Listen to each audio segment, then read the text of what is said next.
this particular tool. When a president is saying that, knowing very well that the opposition side is pushing for a ground to talk, to negotiate, is it politics? Because Raila Odinga is saying, well, we need to talk. He's also saying, stop terrorizing the country, just come face me. If you want to talk to me, I'm right here, come talk. So why have they not spoken? Because that's what both sides are pushing for.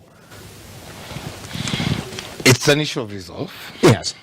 As it is now, government is in control of itself and its services and its delivery for Kenyans, and does not feel the need to engage with the opposition. You heard the president say very clearly last year, there is not going to be any cutting of the cake anymore. There is not going to be any discussions between me and opposition.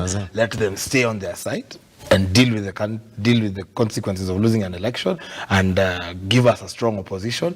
And I will stay on this side and I'll run government business.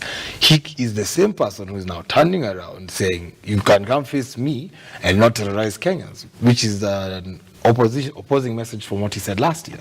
Right? Mm-hmm. Opposition is doing what opposition does best now. The sleeping giant that was Raila in opposition has come back full force, as he used to in previous regimes, in the Kanu regime, in the NAC regime. That is the Raila you have gotten back now. He was quiet during the Uhuru regime because he was part of the Uhuru regime. But now that he's no longer in the governing party, he is now clearly in opposition. He will come and directly give out what he needs to say on behalf of Kenyans. The president is pinpointing that he and Raila need to talk, but the proposals from these mass demonstrations have already been presented to government. All government has to do is give solutions to those issues that are being raised in those proposals, and that will quell any of the protests.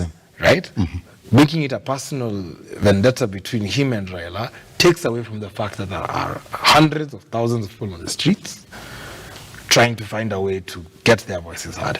Let the government respond to the issues being raised by Kenyans, and the demonstrations will quell themselves. Yes, pretty much. I want us to look at the next next story here, because now the question has moved from, yes, we've seen the consequences of the protests. What needs to be done now? That's the question now, because the country feels the heat. Because again, today, we might see the same picture that we've seen for the past two demonstrations. All right, let's take a look at this one. Once we come back, then the conversation has to be what next? Because indeed, if both of you are saying stop this madness, there has to be a talking point. What is that talking point?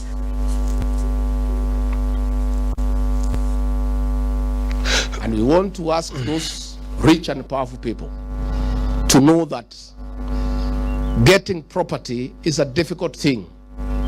They may demean these small people because their property is nothing to them, but it's a hard-won sweat.